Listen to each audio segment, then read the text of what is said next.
This podcast is sponsored by no one. No one at all. No one knows about us. That being said, let's get started. Welcome to the first episode of The Remainers. I want Brexit done. Order! People want us out on October the 31st. Order! And they also want us to move on. Order! To put Brexit behind us, focus on the NHS, on violent crime. Cutting the cost. This government intends to present a programme for life after Brexit.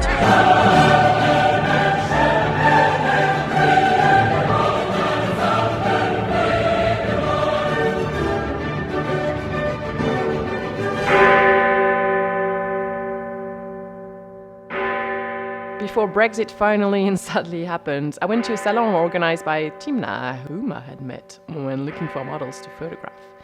The idea was to talk about things, smoking cigarettes and drinking wine with people you don't know. And being French, you can imagine that it was right down my alley, so I obviously showed up. I think it's safe to say we all had a great time and a bit too much wine. I ran into Jeremy and Timna on several occasions, because Jeremy was there as well. I did not mention that. Drinking way too much wine. Obviously. I ran into them on several occasions, and one thing that kept coming up when we talked was the struggle to find the right words to express the right thing or idea. You can start a conversation using the same words, and yet we'll have different interpretations of it. So those guys provided me with the perfect excuse to finally start a thing that I had been thinking about doing, but clearly not been doing for years now, a podcast. Yes, another one, because the world needs another podcast. There are not enough podcasts in the world at the moment, as you may know. So I'm going to quote Hugh Laurie, who supposedly said, "It's a terrible thing, I think, in life to wait until you're ready. I have this feeling now that actually no one is ever ready to do anything. There's almost no such thing as ready." The three of us share a love for words, comedy, culture, and we would like to stay here in the UK to meet people from all over the world, as well as locals who feel the same and want to question their world, possibly change it for the best by doing things and talking about them with people, even if they're not entirely ready. Another person I would like to mention as an influence for this program is Amanda Palmer, Punking Palmer for her fan base. She's a great performer, musician, and a feminist. And some of you may have heard of her through a TED Talk that she did a few years ago called The Art of Asking. We'll probably talk about the book in an episode at some point, but the gist of it is that you can only grow as a person and an artist by asking for help, for things, for people to talk to each other, to communicate and support each other in a lot of different ways. So we're going to try and inspire ourselves with that. Can we say that? Try and inspire ourselves? I don't know. We will inspire ourselves. We're not going to try. You got the idea. I'm already inspired. You're inspired. Oh, we're so inspiring. So the outline of the program is a work in progress, and hopefully the pilot will give us food for thoughts to come up with something you'll enjoy listening to on a regular basis in the metro, the tube, the underground, Even the In bus. your bed. in your bed, and on your bike. I should stop to have that voice.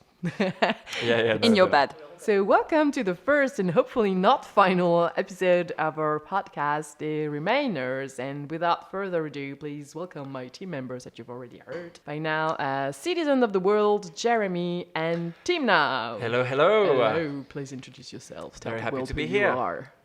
Timna, do you want to start? Of We should course, clap of course. Yeah, we should Yay, clap. we are Applause is so always Let's clap. quite important. Support ourselves. Timna, who are you? Yeah, to start with, thanks for that lovely introduction. And just to be clear, I already have my pre-settlement status, so I'm going to stay in the UK. Yeah. Nothing don't. will say will. I'm gonna remain. You sure? I didn't do it. I need to do it. Ooh, you looked at me I have it as well. Okay. Welcome Okay, to our so- podcast, The so- Remainers. So Clara is gone. She will leave. She will leave. So Timna, who are you? We had a little discussion. I will start like this before we started this podcast, and I know that I would have to present myself. And actually, what came into my mind, I was always afraid to describe myself as an artist, because artist meant for me, and I think it still means to me, something like really special. Okay, right now I'm describing myself as really special. Or I would say this was always the perspective which I had on artists. So I was like, no, I'm not part of that group because I'm not an artist. I'm not that special. But actually then I was thinking about, okay, what means art to me? And it means sharing a piece of my life and piece of my heart with an audience and with public, and like being brave enough to share it. And actually that's what I do, basically to be a bit clearer. Can I say that? Yeah. You can say anything. I'm an actress and dancer, so performer. I do my own projects, like in German Liebesschritte or Bitte kein Hirn. And at the moment I work with a French theatre group, Ballet de Coeur, and with a dance company, the CTC dance company. Yeah, I think that was enough. And I think if not, Just stalk her online. Because like this is the CV stuff. Yeah, that's me. Wow. Okay. That's cool. Okay, Sorry. my turn. Me. Now Okay, Jeremy is so really excited. I'm Jeremy. I am French originally, but so I moved when I was a teenager to Austria and to so many other countries that now identity-wise, it's the broader European word would be more accurate in my head. There is no nationality as as a European, but for me, it's not as precise as one country, and I don't have this homesickness that people might feel. I don't know where home is anymore. It's definitely part of who I am. I am an actor as well, and a director, and all-around tech guy, a bit of a geek, and part of the LGBT community. So yeah. And he wears glasses. And I wear Harry Potter glasses because they never get out of style. That's me. And you, Clara, who are you? I was going to say, I have to say something now. My name is Clara. I'm a white, straight woman who was born in France in 1984. I don't know why I'm talking like that, but for the last 3 years and something, well, about 3 years-ish, I've been dabbling with photography. And yeah, that's it. What can I say? Am I an artist? No, I don't think I am an artist. I think I have the same problem as you, Timna. It's not a problem. It's not a problem? Okay. Who has problems, right? I just wanted to say that to be like constructive. Thank you for supporting For you. my struggle. How can I identify? No, I mean, I have an artistic personality, I like to say, but I don't think I'm an artist. Well, But you take pictures, so I take photos. So it is art. I think isn't it? Yeah, we but that's the thing is- called it photographer. Yeah, but that's the thing as well, because photography is also like a very industrial art. Yeah, but you don't take pictures of food or. No, yeah, but I inanimate think that's definitely objects. a big topic. Like, But what you is can eat art? people if you really? want to. But yeah, no, what is art is like very subjective, and it's like obviously a massive topic. So I think it's not a subject. But today I will think about it, and maybe we'll do a special. All right. Decide if we're an artist, if I'm an artist or not. But yeah, I take photos. I like listening to the radio a lot. This is why I wanted to do this. That's about it. Yeah, I've been in the UK for 3 years. Never really lived anywhere. I mean, I've anywhere else than the UK or France. I was in the US for a bit, but very briefly, and that's it. That's a bit vague, but we'll have to do for today. Okay. So the idea is to start a podcast with things that we liked, potentially 3 things. Well, one thing is already great. So things that we in the past week or 2 weeks liked and didn't like. So I think Jeremy is very excited God. to share something. He's been talking about Waitrose for the last 2 hours. I have a very good so thing. I The worst think, things yeah. happen at Just Waitrose. tell Everyone us. knows that. So my dad was visiting last week, and of course we go to Waitrose, and he wanted to buy some champagne. Like very French First world problem, if there is one. So we go to the till together, and the lady, she was old, so granted maybe she could not see properly, but she asked me for my ID. What? And I did not have an ID because I'm like, no, sorry, my passport is safely, Stored at home. stored at home. And she said, then I'm sorry, but you can't buy the champagne. And my dad's starting to be like, but I am paying, okay? And I'm obviously more, like older than 18. And she said, no, but you came to the till together, so you can't buy it. Seriously? And he started sweating and having like, this is a scandal. What is this country since Brexit? And she said, but it's Waitrose policy and stuff. And he started saying, but so what about a family and their kids, and they want to buy a wine? Are you going to ask the idea of the kids as well? What's this? You know, completely scandalous. But she would not budge. Actually, she would really not budge. Where is that? It's the Waitrose at Stratford. Just so you do not go and buy booze there if you don't have an ID and your settlement status confirmed. Yeah. They will kick you out directly. So eventually, of course, because I'm 32. Okay, granted, my skin is pristine, but there's a long stretch if you think that I am 18. So yeah. So did you buy your champagne in the end? So, What happened? Did you go somewhere else or? So my dad said, "Okay, Jeremy, run away." I do not know that. So and you know what? I'm gonna go to another till and on my own. With 3 bottles of champagne. Yeah. No, but eventually a manager came and I think this. And she got fired, and now The she's older employee no longer works there. No one knows what happened to her, but come on. that was the She's story trying of the to do her week. job well, but Yep. So was the champagne good in the end? It was wonderful. It felt like a Victory. coveted prize and something like we had to really work hard to earn. So that was great. Jet. Yep. Deserved your champagne. Yeah. Cool. Alcohol, Timna, something you hated and you liked? Yeah. So I want to restart again with the positive things. I had to take the tube. It's still positive. And it was warm. That was the positive thing. Warm. Yeah. In the tube or warm outside or like super warm? No, in the tube, which was Okay. nice because Because there were so many people. It's sweaty. no, it was just I just wanted to say it was warm. That was nice because outside it was cold. So I was glad that I can go inside. A lot of Like Australians always looking at silver linings. And yeah, the negative thing about it is I had to take the tube because my bike didn't work. And yeah, I go like almost everywhere in London by bike. And yeah, one tube had broken, so I was not able to use my bike anymore. Yeah, this was the negative thing. I'm not sure if that was funny, but let's just pretend it was. Well, I mean, yeah, you should mention. So you basically cycle around London all the time, right? You're not like Yeah. a tube person. Yeah, the thing You're is, very fit. That's what I'm gonna say.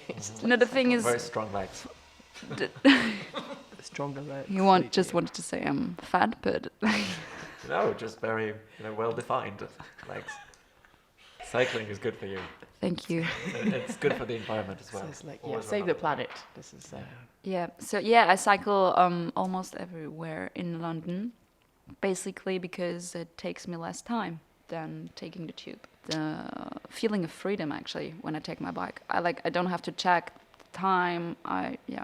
And Check it has- your wheel. and Fix it. my tube. Yeah. Thanks for sharing.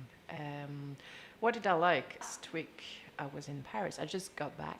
What I like is that I live in London, but I can be in Paris in about less than 3 hours. And that's a real privilege that I can go back whenever I want, sort of. Do you always take the I'm a Eurostar? Eurostar person. Yes, too. I don't Such- I mean, because when I go to France, mostly I'm based in Paris, and I just don't understand why people. I still meet people who actually fly from London to Paris, and I just That's find it nonsensical. outrageous because, well, I mean, environment-wise, It and takes it's stupid. even more time, It considering takes the wait. ages because you have to go to the airport, be there in advance. I'm also very lucky that I live like a stop away from King's Cross in Paris, so Wow. it's like when I lock my door, it's like 20 minutes later I'm going through the gate. So I am very privileged in that way.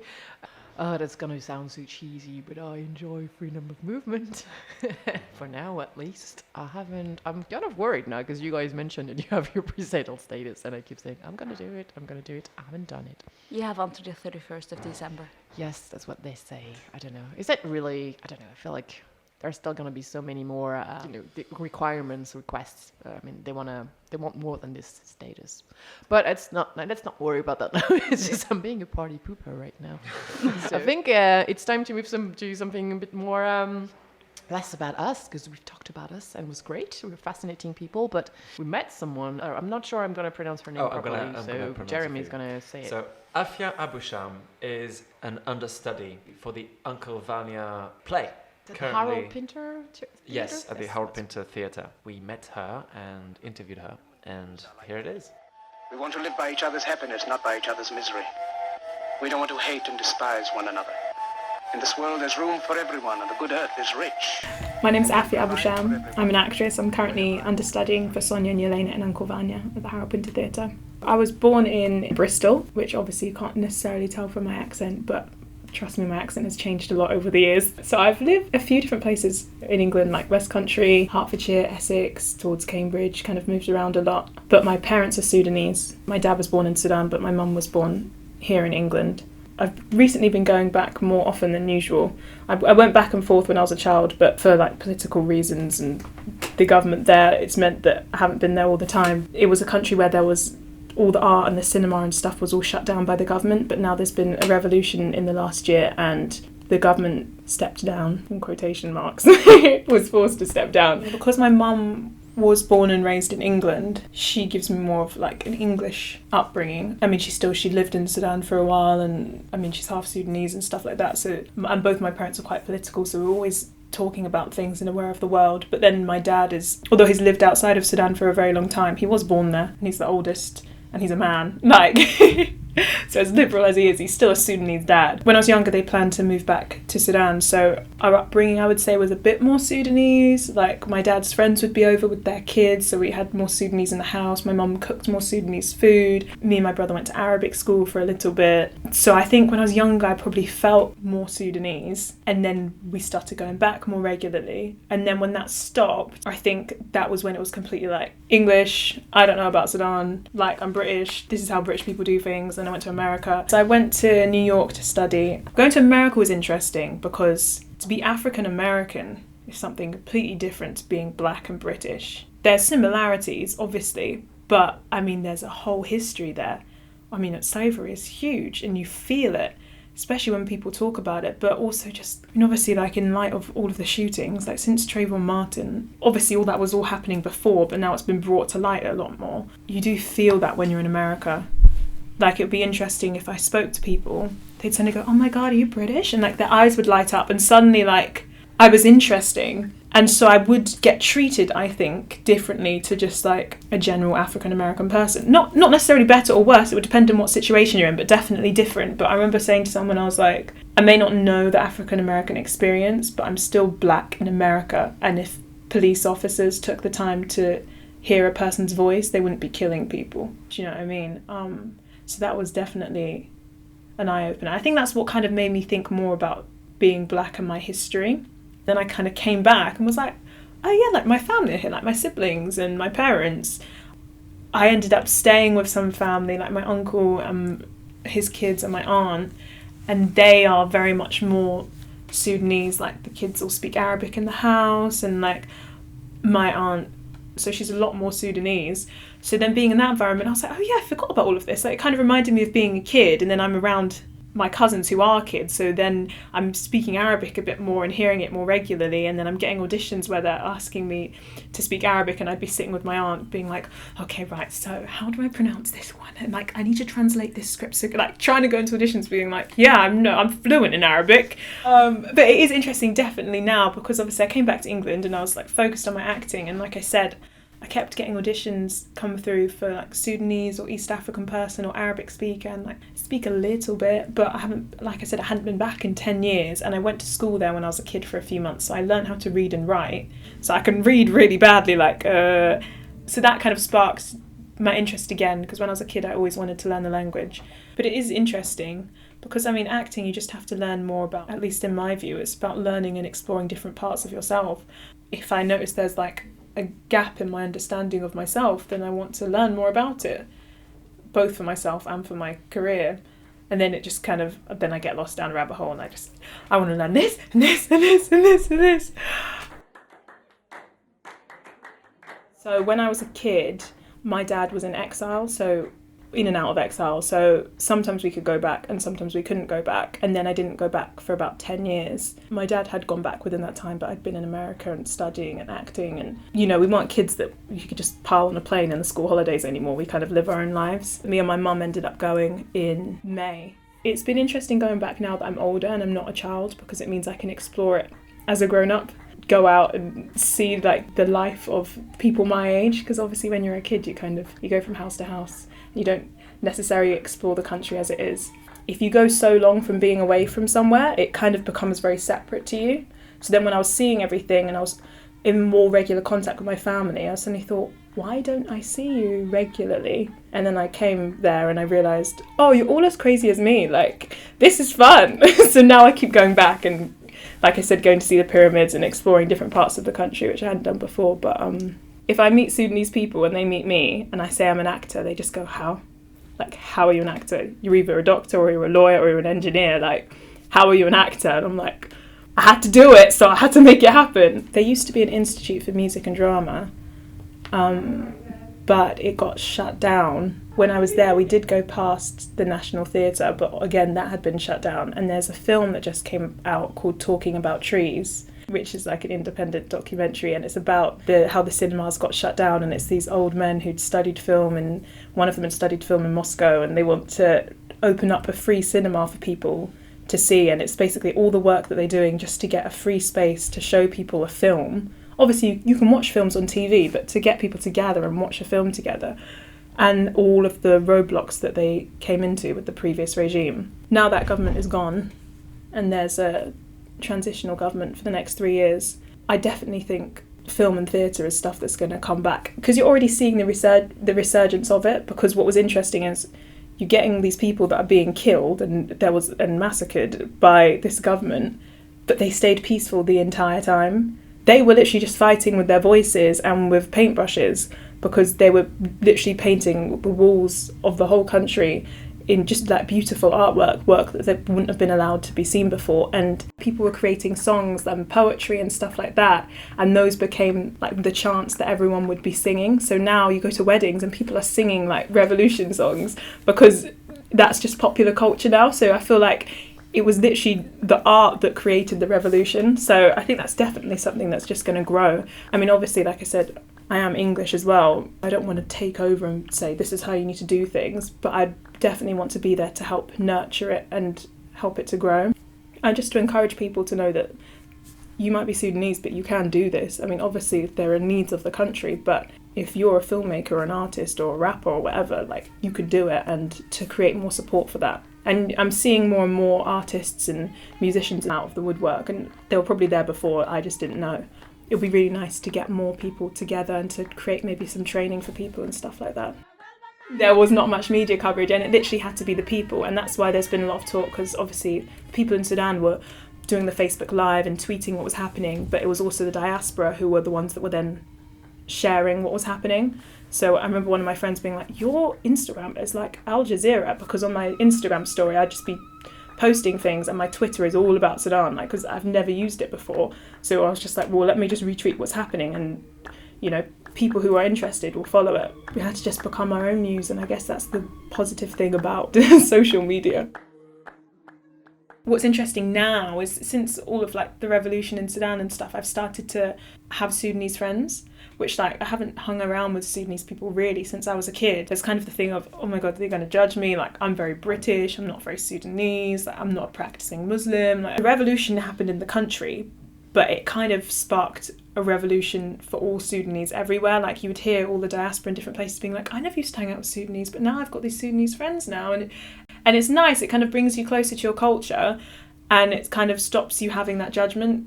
It's one of those things that makes you realise, oh, the judgment that was there was just my own judgment. And that's like the way with everything. So as soon as you shed that, you realise, oh, we're all just people. And what's cool is, like, we can talk about the crazy things our dads do and have a laugh, and you know exactly what I'm talking about, and our dads are probably friends. Being from so many places, like when I get asked the question, where are you from? I'm like, I don't know. I'm from the world. Like, do you mean where I grew up? Well, I kind of grew up in Essex, but I also grew up in Hertfordshire, but then I was born in Bristol. But then I've most recently I've spent most of my time in London from about 16 to then I was in New York, and then I came back and I'm in London again. So I think I've lived around so many different types of people. Yeah, it makes you more adaptable and more interested and able to code switch, like what people say, in a way that I have noticed friends who have only lived in one place their whole life aren't necessarily as comfortable. They might be interested, but they're not the type of people that are going to just step on a plane to go anywhere.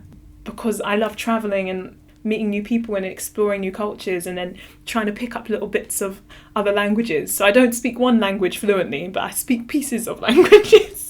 Being Sudanese and British, and having a British family and Sudanese family, you just learn how different people and different cultures work. I think there definitely is a judgment sometimes, because like I said before, I think I developed a judgment against Sudanese people, thinking, oh, they're going to judge me for who I am. And as soon as I shed that, and whether you live in Sudan or whether you live in England, we're all still people. All that it means is we now have this other common link. So I go to Sudan and I see my cousins and we can laugh and play, and I see them and I'm like, you act exactly the same way that my brothers do, and wow, we're so similar. Or you meet the Sudanese in England and they also have that thing of, I'm British but I'm Sudanese. And like I said, that commonality of growing up in England but with the other culture, and then growing up with British people and British people who might be Nigerian or French or whatever. I love it. I think it makes us more adaptable, and like I said, it's just more things to explore when I'm acting. To those who can hear me, I say, do not despair. The misery that is now upon us is but the passing of greed, the bitterness of men. So if you want to see the play, the end date is the 2nd of May. So you have a bit of time, but, don't wait for too long. Yeah, and you have some tickets from £15. So It's 2 hours and 30 minutes, and there's an interval, so you can go have a wee. Thank you, Clara, for this mention. We love when people thank themselves. Yeah, we want to thank ourselves. and now it's time for the hashtag. The hashtag in depth. I don't know. We don't have a name for this section now, but for now. But basically, we want to talk about what we listened to, what we read, what we saw, what's inspired you in the last few days/weeks. I think. Who wants to start? Jeremy had something to say. Oh no, about, Timna, go for it. Go for it, because Timna is definitely more interesting. It's definitely more. I mean, no judgment. No judgment at all. But she's. Sorry, but hashtag Jeremy, your shit. Hashtag Jeremy, you're nice, but you know we love each other. We love each other. We're such good friends. So, but Tina read something and she wants to talk about it. Please tell us everything. Yeah. So yesterday I read an article. It's a German magazine which is called Zeit. Basically, it's an article about how women change their family names after getting married. What was quite interesting for me, because the statistics in the article, they say only around 18.8% of women take their own name, which they had before, as their family name, or just have the one. In the article, they doesn't say how much of the man take the woman's name. Because it's close to zero, isn't it? I think so, but I can't say anything to that. So you're allowed, as a man, you can say, oh, I want to get my wife's name instead of mine. Yeah. Okay. I don't know Of anyone course. who... But it depends on on... It depends. I think it's it's different from country to country. Yeah, I was gonna say, because in Austria, I think it's possible for you as a woman to have a different name, family name, to be married than your husband, and your kids can have either the mother's name or the father's name. Or both, right? They have to have one family name. But I really have to say, I'm not an expert concerning family names. But what was interesting for me, while reading this article, I have a couple of friends who got married during the last 2 years, and it's the same for them. All of them changed their names to their husband's name. So for me, it was part of their part of their identity. For me, that's my opinion. Disappeared in a certain way, because I don't want to say it's still part of them, but for me, they will always have the family name which they had when they were young and when I got in touch with them. And they all have certain reasons why they do it, and it also says in the article like there is no judgment, and in the meantime, it's like if I as a woman want to have a certain value, I have to value myself and my family name in a different way than we may have done before. This article speaks about the laws in Germany, and I think until the 90s they were not allowed to have their own family name, or which they had before. And I think for me the main important thing was like about, that's so true. Like actually we as women have to see the value in our history, in our family names. It also says, and this is again something which I've heard a lot, it's like, I'm doing this because my husband wanted to keep his name, and it's a like sort of a gift for him. Yeah, it is, but why? Oh, wow. Why? Like there are many different ways. They like the woman could keep their name. Yeah, Jeremy and I, we have a friend. She married recently, Laura. And I think she has kept her own family name. Wow. I think so. We have. You know that because it's true. It's taken for granted that the man would keep the name because of the old ways, even in France or in most countries except the Latino hashtag. Patriarchy. But in I think in Latin America and Spain and stuff, they can have several names. Yeah, I was checking it out An endless on Google. list, It says that basically Spain, you have 4 basic rules to surname inheritance in Spain. Everyone has 2 last names. Your first last name is your father's first last name. Your second last name is your mother's first last name. And women do not change their last names when they get married. Wow. Yep. You have to listen to that several times to figure it out, by the way, I think, because I'm reading it. I'm not even sure I got it. So it's you have 2 last names, right? Because it's true, my Spanish friends, they have 2 or even more sometimes. Like it takes us an extra page in the passport. So basically your dad and your mother's first last. Ask Google. But at least it's more equalitarian. Yeah, and one just another thing which like is for me related to that topic is like 99% of the women which I know, they have nowadays a job, what means for me like they wanna own their own money, but they also have kids, and they like live, I would say, their relationship and their family life in a modern way without like thinking, okay, we have the old system, or they are doing they have a free choice. That's what I want to say. It's up to them to choose it. But in the end, I'm not sure if they really thought about like what they're doing with the choice of not taking their own family with them in their new family. It seems to be small, but I think it's like if you go to the supermarket and you want to get champagne. And you want to get champagne, it's a quite important decision if you're going to go for the French one or for any other one. So it's a choice which matters. And always get the Moet Chandon, which has 2 names, remember. Of course. A little tip of the day. What do you think, guys? Will you keep your name? Will you go for your partner's name? Will you not marry at all? Like, let us know, and Don't we get can married, read it's the best comments in the next episode.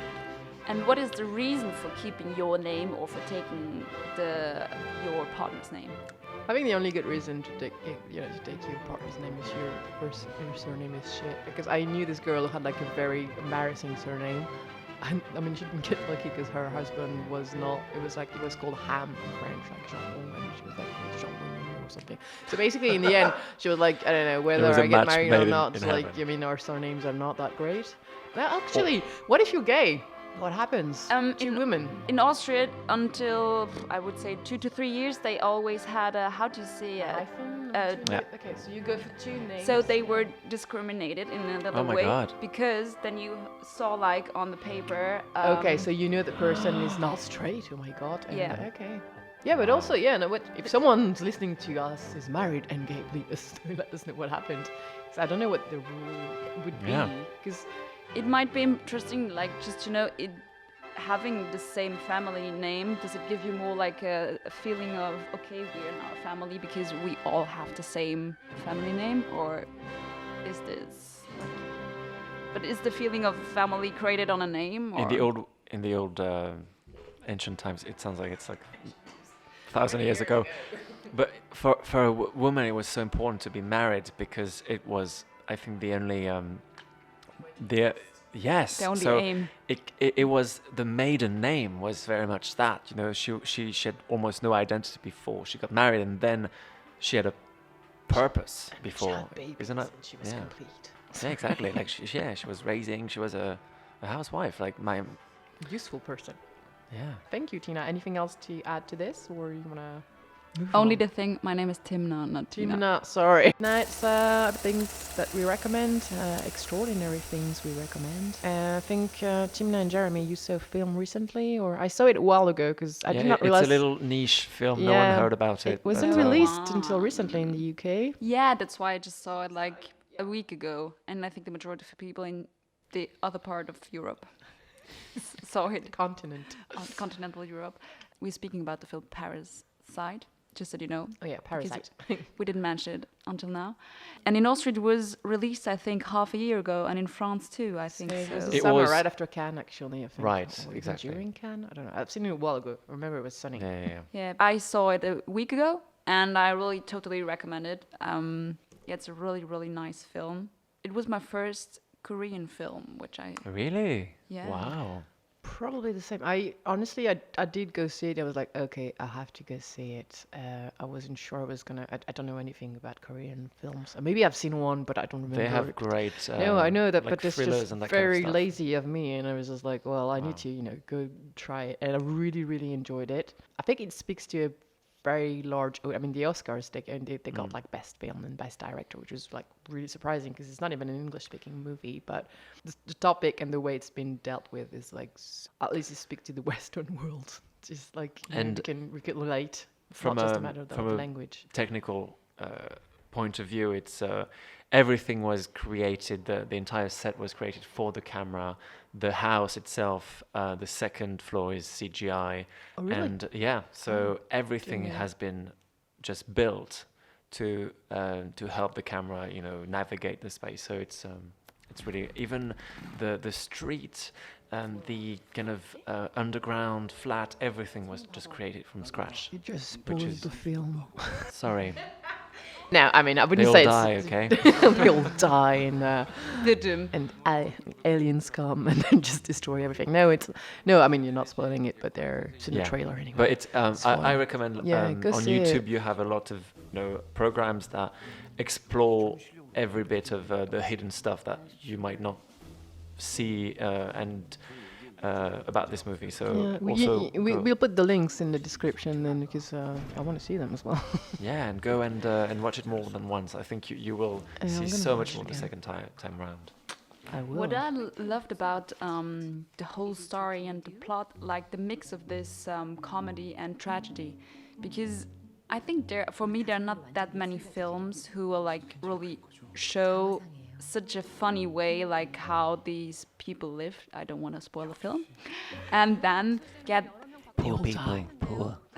and then the story changes and like it's tragedy in the end. And It's also horror and thriller as well. You know Yeah. that you have so many genres that are put together in one movie. It's No, it's very well balanced, and I was not bored for a sec. I remember it's quite long. I think it's more than 2 hours. I don't remember how long it actually is, I but think it's 2 hours. but yeah, you don't get bored. And yes, I mean it's about Korea, but it's not just about Korea. It speaks to every person who has a family and has issues. and with every money. country has the class. The class system, especially Yes. in the UK. They should be interested in that. It's Yeah. very strong here. Yeah.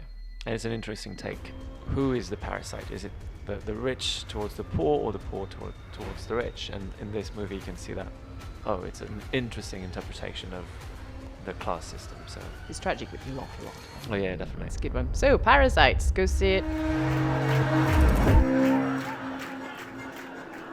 As I mentioned, I was in Paris last week, and it's one of the few places that I like to go back to on a regular basis, which is a cabaret called Madame Arthur. It's in Pigalle. I don't know what's the how they would describe it themselves. It's a transvestites, I would say, singing. They're really good. They have really good voices. They're real musicians. They do their shows from Wednesday to Saturday night, I think. And now you have 2 shows. You have one that starts at 9, another one at 11.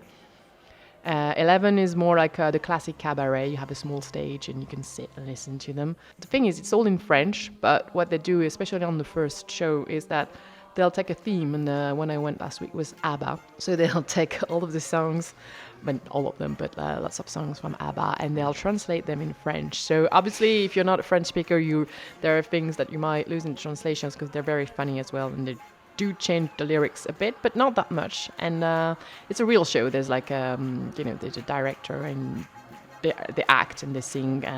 They play with the crowds. I would say it's just go if you like good music, entertainment. If you do speak French, that's even better because you might get some jokes that you might not be able to get if you don't. What was your favorite song? That's going to be a tough one to explain. So there's a song called Waterloo. I mean, everybody knows that song. And they've translated it. This guy was like, I come from the north of France, which is quite depressing. And it's called... So he's coming from he's from a city that's called Waterloo. No, sorry, I'm not even pronouncing it right. Waterloo. So he's basically singing in French. It's not the same rhythm. They've slowed the song a lot. And he's talking about how it's depressing. So he uses the real lyrics, but in French, and he's adding a few notes, like how there is no gay bar in Waterloo, and he's singing it in a way that's really funny. But it's still that's what they're very good at. Is the singing is still really good. Some of them are actually opera singers. I mean, they're trained for that. You can see it. You can hear it. And now it's time for the Big Ben test. Test. Ding dong, ding dong, ding dong. Ding dong. Okay. What's British? What's not British? I would say crumpets are British. The afternoon tea is very British. Today we're going to talk about greetings, how you greet people in the UK compared to our own countries, and what do you, if you like it, if you don't like it. In France, it's la bise. You're supposed to kiss people on the cheek 1 or at least 2 times. And 3 and 4. 3 and 4, depending on people. And sometimes they don't stop to kiss you, and then you feel their tongue between your lips. And That's like, okay. Weird. That's gross. There's a pretty good you, skit. you met some very odd French people. Yeah, that was gross. But Not there's the right kind. this guy Paul Taylor. That's not a common is way to say hello. Irish, and he's like he's done a skit. I've done a video a few years ago. It's called La Bise. How hard it is for British people to understand what's going on. It's a very funny one. I can see some British people having one doing it. Just one peck. Yeah, like, one. What? Exactly. Because if I kiss someone on the cheek, it's more like something of like love interest or friendly. No, but I don't know. For me, it's like you still like a kiss on the cheek, but just one for me is like really more intimate than. Oh, I see. As kids, you would say, "Oh, you're my boyfriend," and you just kiss on the cheek. It's a prolonged little. Yeah. The thing is, I think we have to explain what it means, like in the French way to give la bise, donc the kiss in the beginning when you say hello. Actually, you will never ever touch a cheek with your lips, because this is only like really old-fashioned, old people would do. Sexual harassment. Sort of sexual harassment. So I have a story about this, because when I was a child, and you have the old relatives and they smell and they're horrible, and they have like the old. Even women have hair on their faces. We like and old people. My parents are like, okay, now you give Auntie Denise a big kiss, and they kiss you, and it's absolutely horrendous. Like, it is child abuse. Like, if you go through this, and every time, and they force you to do it, and at some point, and even my granddad, I don't understand why, but every morning you have to kiss on the cheeks, everyone, when you wake up, isn't that the worst moment? You can't even have your breakfast and brush your teeth. It's like, hello, hi, good morning, give me la bise. Isn't that fucking horrible? Sorry. I would say not all the French families do this, but a lot of French families like really give. The extremists are like that. Yeah. My family is the like kisses extremists. Just if you ever go to France, so never ever touch anyone's cheek with your lips when you say hello to them. It's like cheek to cheek. The etiquette is cheek to cheek. Yes. Yeah. what I love about this way, how French people say hello, it's the same in Austria. But the difference is in France, they do it to everyone. Even if they don't know you, they will give you this little cheek-to-cheek kiss. Not at work, though. Yeah, not at work. That's true. At work, actually, no, your colleagues sometimes. This is why I actually don't do la bise at all. I mean, I've been known for that. They're like, oh, Clara, she doesn't do it. So you It's shake, like, no. shake hands. I'm like, I just wave at all of my colleagues and I'm like, hey, what's up? Guys, I see you every day. Yeah, maybe for someone's birthday, I'll like, give them a kiss, like go for the bees thing, but I don't really like it. And especially for at work. I mean, you will shake hands with, customers coming by or something like a client but the bees it's tricky. And I think they're paying probably more attention now because of Me Too as well. A tiny bit more. But Probably. I remember about 10 years ago, yeah, in the morning, people would be like, oh, yeah, well, if it's like, dude, I saw you yesterday, also go away. I don't want to, you're old and disgusting. And why would you do that? So you're doing that in Austria as well? Or what's the etiquette? So you would give these little kisses cheek to cheek to your friends. If you have never met them before, if you don't know them, yeah, you shake hands. It would be really awkward to people to give them a cheek-to-cheek kiss if you don't know them. But your friends, you kiss them twice in Vienna. At work, for professional stuff, you always shake hands. Yeah, but what was or is still a bit weird for me, or I had to get used to it, the way how I would say the British say hello to each other. So they give a hug, a really close one, and I had to get used to this because for me it was a bit too intimidate. Yeah. Intimate. Intimate. Thanks. And Or intimidating. Thank you. Yeah, no, it's true. It's very body to body, really. Except somehow, kissing on the cheek, because it's not even a real kiss. You're just like, you can still like lean over. But sometimes and it's be not even like, a real hug because it's it's such a shallow hug. It's like, Yeah. let's just bump into each other Exactly, and yeah. that's it. But real hugs, I like the value of real hugs. And in certain cultures, Scandinavians and Germans, especially Scandinavians, I think they really don't like that cheek-to-cheek business, or so the hugs are really, really heartfelt, and they have a real weight, and it feels great, and it feels. Jeremy is a hugger. Yeah, I love hugging. I think it's great. You take your time, and you feel like you know exactly if that person likes you or not, because if it's really. Sorry. Yeah. If you feel the hips, this person likes you. If you don't feel the hips, They just Well, okay. I'll look out see for that. where we like- took that. but that's true. quickly. Normally you see if people hug each other and you see their hips, and if they're not that close, they might don't know each other that good, or they might don't There like is a each sense other. of melting into the other person when you hug, and Yeah, and I don't you have like this. that. Yeah, you want to make sure you like But that yeah, person. like, Otherwise it's weird. Tastes are different. Definitely. But I like what I really appreciate is like a really like intimate. Intimate. I'm gonna practice at home. A really intimate, Practice intimacy at home. a really intimate hug from a friend. Because like a friend, I want them to be part of my world, and they are part of my world, and Yeah. so like you hug them. But for me, there's a difference between like the superficial hug, which I like. for I sure. don't really see the sense of it, and I think that's what you wanted to say. Like, Yeah, definitely. Like Just shake hands. This is where, if you haven't seen each other for a while as well, giving you a real hug is a way of like maybe reconnecting. It's nice, but like you mentioned, the one where it's like, they'll just collapse on you vaguely, and they'll just But step you back can- to like, what's the point? Just I think shake you can hands, or also just don't do imagine anything. those people shaking hands. I think that the handshake must be exactly the same quality, Yeah. which is just having Just this giving up dead in the hand. middle of it. Like, you Whatever. have that dead limb, and you just barely feel any pressure. It's Wave so to terrible. say, hey, what's up? You don't care. So that's our first Big Ben test. Are we pro How do or you how do greet you your hug? friends? do Let you us hit know. them? Do Do you you just- kiss them on the mouth? Or do you just not greet them at all? Do Just you, like do you have friends? Sorry. If you don't, just it's easy. We want to just be your friends. we want to hear from you anyway. So Let us know your very deep thoughts about this. It's very emotional, guys. It's the end of the first episode.